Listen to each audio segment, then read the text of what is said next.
Assalamu alaikum students. Hope you guys are safe and happy at your homes. Today I am going to give you the lecture for Air Foundation School System, Tipu Campus, Rahimabad Stop, Rawalpindi.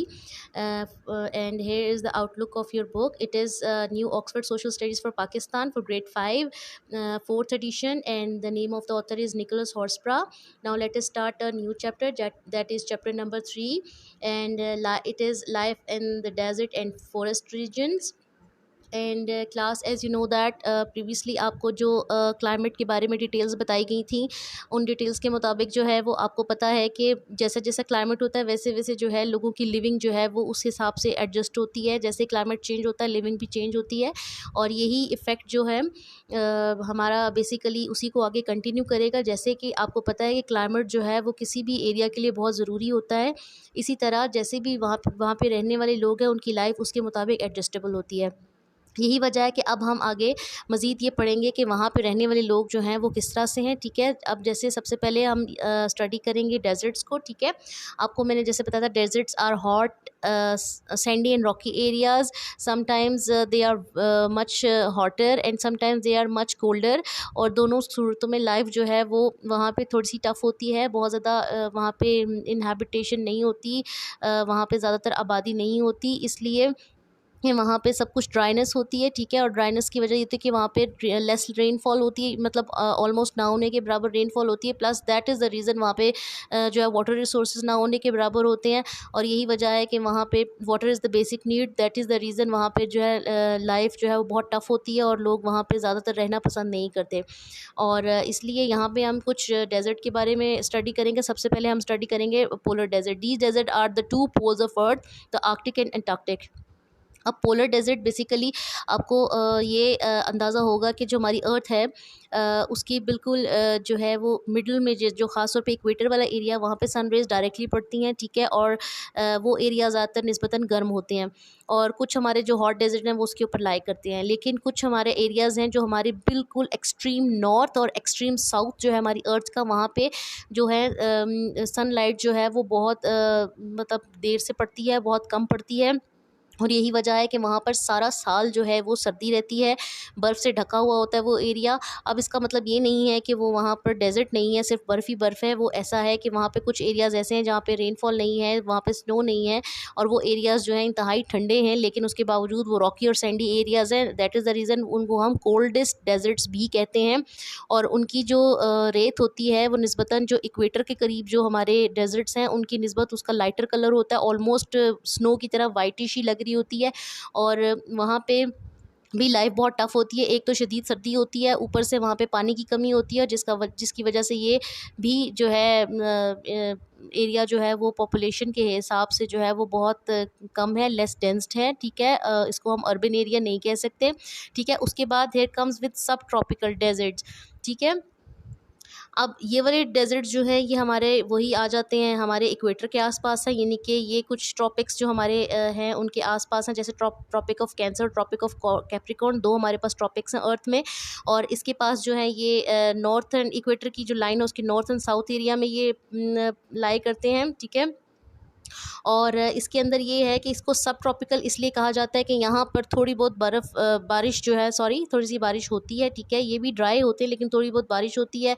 ठीक है, और इसलिए यहाँ पे जो जहाँ पे थोड़ी बहुत बारिश होती है वहाँ पे थोड़ी बहुत आबादी मौजूद है। ठीक है, इसके अलावा हमारे बहुत बड़े बड़े डेजर्ट जो हैं, जैसे the Sahara desert, the Arabian desert and the Kalahari desert are the desert of this type. ठीक है, यहाँ पे इस टाइप का डेजर्ट जो है वो मौजूद है। उसके बाद हमारी बात आ जाती है कॉन्टिनेंटल डेजर्ट की। ठीक है, कॉन्टिनेंटल डेजर्ट जो है वो बेसिकली उस बड़े डेजर्ट को कहा जाता है जो ऑलमोस्ट बहुत ज़्यादा एरिया एक पूरे कॉन्टिनेंट का कवर करता है, और उस पूरे डेजर्ट में बहुत सी कंट्रीज़ लाई करती हैं।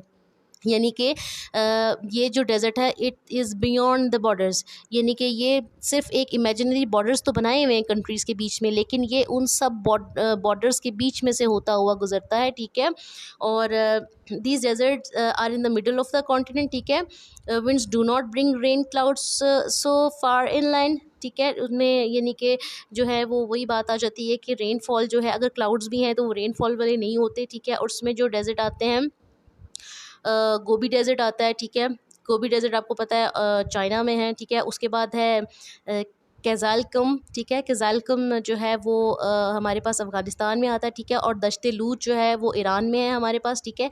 ये हमारे कॉन्टिनेंटल डेज़र्ट्स में आ जाते हैं, ठीक है। और इसके अलावा नेक्स्ट में हमारे पास कोस्टल डेज़र्ट्स आते हैं, लेकिन कोस्टल डेज़र्ट्स जो हैं वो मतलब इतने ज़्यादा जो है वो गर्म नहीं होते, उनका टेम्परेचर मॉडरेट होता है, इसलिए कि आपको मैंने पहले भी जब क्लाइमेट के अंदर ये बताया था कि आपकी जो एरियाज़ जो क्लोज टू द सी हैं उनकी जो टेम्परेचर है वो मॉडरेट है। इसलिए मॉडरेट है कि जब सर्दी है तो वो भी टेम्परेचर नॉर्मल हो जाता है, क्योंकि जो हवाएं हैं वो समुंदर पे से जो चलती हैं वो उसका टेम्परेचर नॉर्मल रखती हैं, और यही वजह है कि गर्मी में भी टेम्परेचर नॉर्मल रहता है। और सर्दी में भी कोस्टल एरियाज़ के करीब के लोगों को बहुत ज़्यादा सफ़र नहीं करना पड़ता, और ना ही इतनी शदीद गर्मी में सफ़र करना पड़ता है, ठीक है। और मतलब उन लोगों की जो लाइफ है वो a bit easier than the other ones. फिर उसके बाद ये कोस्टल डेज़र्ट्स जो है बेसिकली बहुत ज़्यादा सूटेबल होते हैं, ठीक है। आपको पता है ज़्यादातर लोग ये बीचेस जो हैं वो बनी हैं, उनके ऊपर रिज़ॉर्ट्स बने होते हैं, लोग उस कोस्टल डेज़र्ट की सैंड में चलना एंजॉय करते हैं, ठीक है। और इसलिए ये बहुत सूटेबल भी हैं, क्योंकि इनका टेम्परेचर जो है वो ना ज़्यादा हाई होता है और ना ज़्यादा लो होता है। उसके बाद हम छोटी सी बात कर लेते हैं कि क्लाइमेट का, जैसे मैंने आपको इंट्रोडक्शन में बताया था कि जैसा क्लाइमेट होगा उसी हिसाब से लोगों की लिविंग होगी, ठीक है। आपको पता है कि जहाँ पे बहुत कोल्डेस्ट क्लाइमेट है, बर्फ़ रहती है, तो फिर वहाँ पे जैसे मैंने आपको बताया था north pole and south pole पे बहुत ज़्यादा सारा साल बर्फ़ ही रहती है, तो वहाँ के रहने वाले लोग बर्फ़ से ही इग्लूज़ बनाते हैं, इग्लू यानी कि बर्फ़ से बने घर बनाते हैं, ठीक है। और उन लोगों को इनुइट्स कहा जाता है, ठीक है।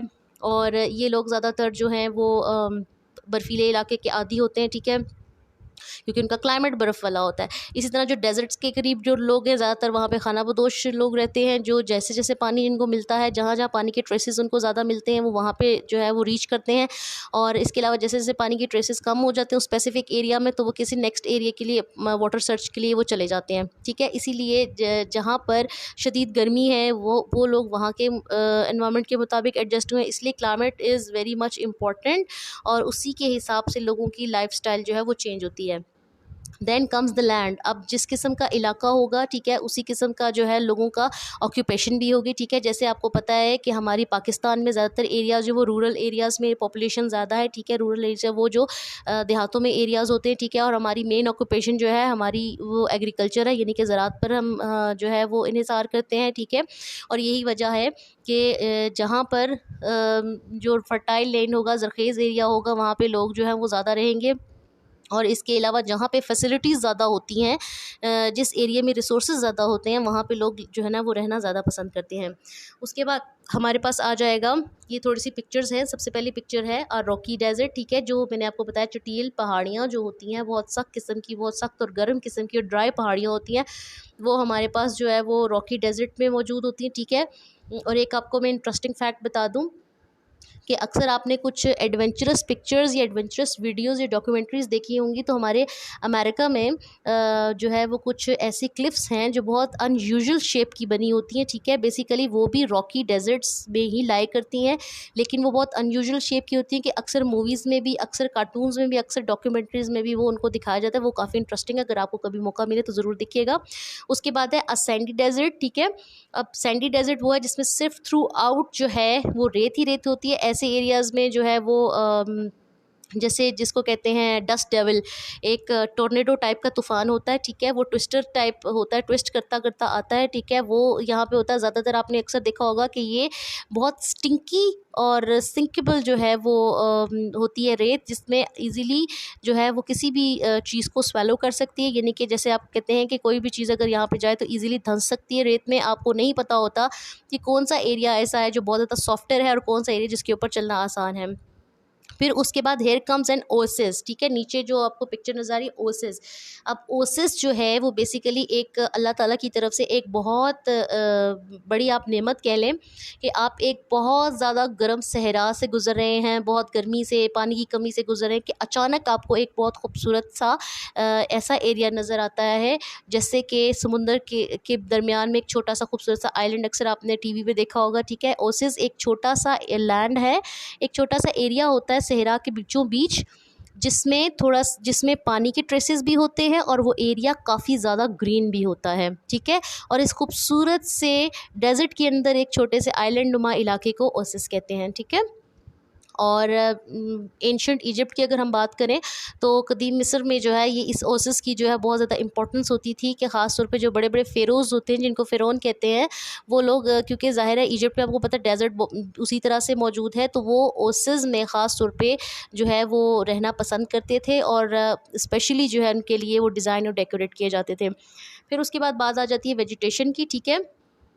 इसी तरह हमारी जो वेजिटेशन है डेज़र्ट में, ठीक है, अब वो बहुत कम है, ना होने के बराबर है, ठीक है।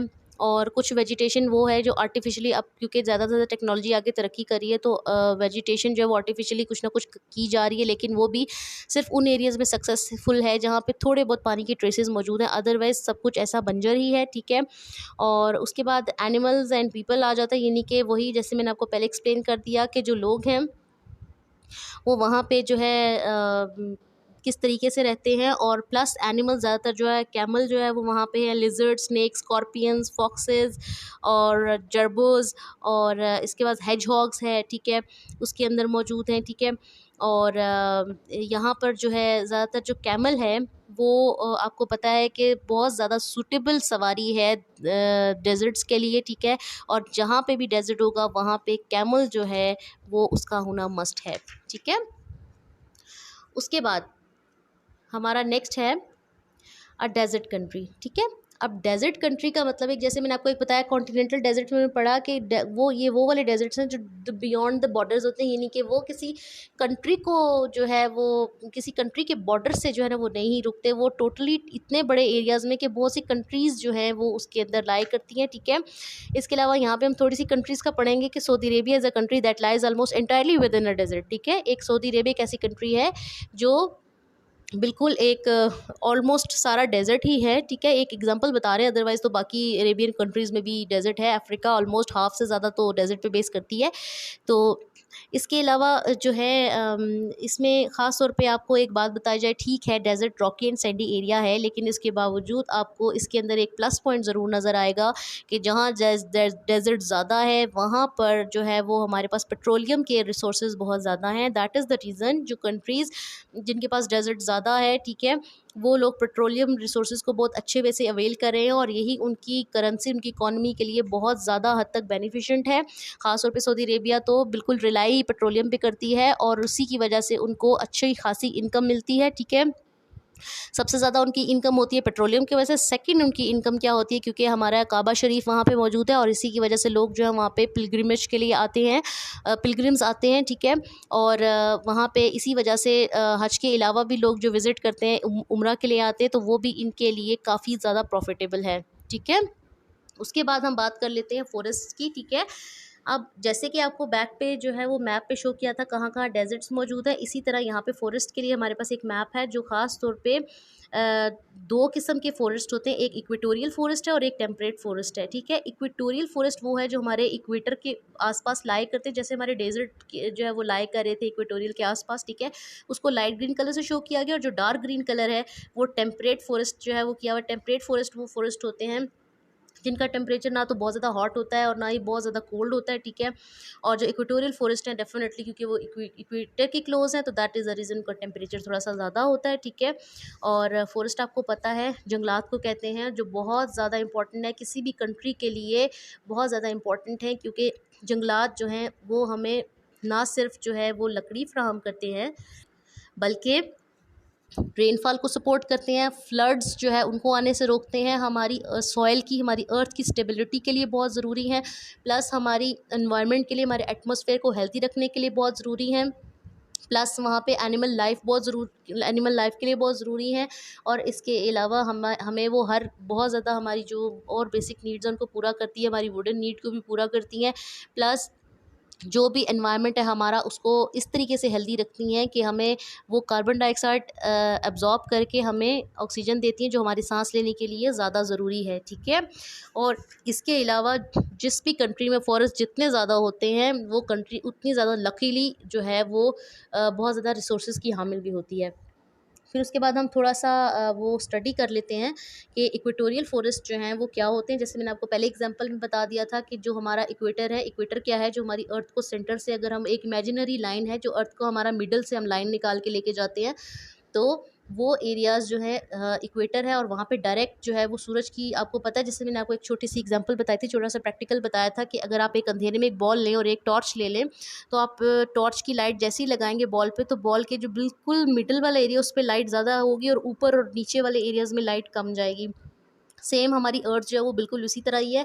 तो यही वजह है कि जो इक्वेटर है हमारा, जो मिडल वाला है, वहाँ पे जो टेम्परेचर है, वहाँ पे अगर डेजर्ट है तो डेजर्ट का टेम्परेचर भी ज़्यादा है, वहाँ पे अगर फॉरेस्ट है तो फॉरेस्ट का टेम्परेचर भी वहाँ पे ज़्यादा है, ठीक है। लेकिन ये क्योंकि रेनफॉल वहाँ पे ज़्यादा होती है, इसलिए वहाँ पे वेजिटेशन और ग्रीनरी बहुत ज़्यादा होती है, ठीक है। और इसके अलावा हमारे पास वहाँ पे कुछ वेटलैंड्स भी आ जाते हैं, ठीक है। वेटलैंड्स का मतलब ये होता है कि जो बहुत ज़्यादा घना जंगल होता है, बहुत ज़्यादा घना होने की वजह से वहाँ पर जो है सनलाइट डायरेक्टली नहीं पहुँच पाती, क्योंकि सनलाइट टेम्परेचर तो ऑलमोस्ट इक्वेटर के पास होने से ज़्यादा होता ही है। लेकिन उसकी वजह ये होती है कि जो भी बारिशें वगैरह जो कुछ होती है वहाँ पे पानी जमा हो जाता है, ठीक है। और यही वजह है कि वो सनलाइट डायरेक्टली ना पहुँचने की वजह से वो जल्दी ड्राई नहीं होता, और यही वजह है कि वो थ्रू आउट द ईयर जो है वो हमारा एरिया जो है वो वेट रहता है, इसलिए उसको हम वेटलैंड कहते हैं। उसके बाद हम बात कर लेते हैं कि टेम्परेट फॉरेस्ट की बात कर लेते हैं, ठीक है। और बेसिकली आपको मैं यहाँ पे अगर एक पिक्चर दिखाऊं, ठीक है, इक्वेटोरियल फॉरेस्ट में, तो यहाँ पे हमारे एक रेन फॉरेस्ट जो है उसकी पिक्चर बड़ी खूबसूरत सी बताई हुई है। देखिए कितना डेंस जंगल है, ठीक है। उसके बाद हम थोड़ी सी ये स्टडी करते हैं जो वाइल्ड लाइफ है हमारी, ठीक है, जो हमारी इक्वेटोरियल फॉरेस्ट में, ठीक है, ये पिक्चर में आप देख रहे हैं। उसके बाद हम बात करते हैं टेम्परेट फॉरेस्ट की, ठीक है। कुछ टेम्परेट फॉरेस्ट हमारे ऐसे हैं जिनका टेम्परेचर जैसे नॉर्मल है, टेम्परेट से आप अंदाज़ा लगा सकते हैं, ठीक है। और ये बहुत ज़्यादा डिफरेंट होते हैं हमारे इक्वेटोरियल फॉरेस्ट है, ठीक है।